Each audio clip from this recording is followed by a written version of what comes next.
Kia thốt tối giờ thảo giờ cho mình mở tỏi. Giờ bữa tự kinh có lành tình mình mở tỏi tham hải biệt tài chít mạng như bên video. Cái như bùa sẽ hiểu biển sản phòng ổ. Như bùa sẽ giang sen đơn ổ. Như bùa sẽ hiểu bún mù đồ. Như bùa sẽ hiểu bún mũi ổ. Như bữa sẽ phụng chép cá ổ. Giờ bữa hiện chúng xây dâm ai số chịu bang. Giờ bữa thô tiết tiền trang hồ. Cứ như bên ham, giờ bị lành tình thảo giờ cho mình mở tỏi.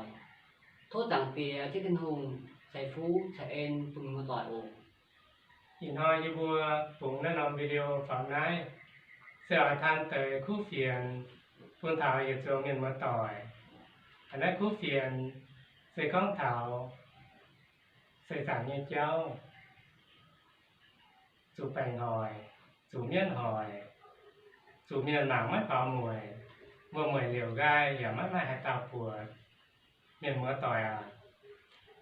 Cuốn liều nhiêu, chìm mảng, nó nóng khu phiền ổ. Như bữa than nó nóng khu phiền phun miền mở tỏi. Xây như bữa ỏi miền mở tỏi. Tại xiên chế su, xiên liều chế su.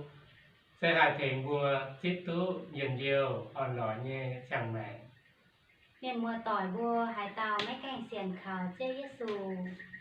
Thô liều chàng hổ, chìm lò, chít chiêu dầu bùa càn nhề dầu chiêu ổ. Trên đàng, hò như bùa mấy cành xiển khảo chiêu như chàng hổ.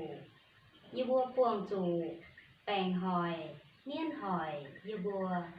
Chia tài như bùa chít chiêu, dầu như bùa nhề dầu chiêu liều.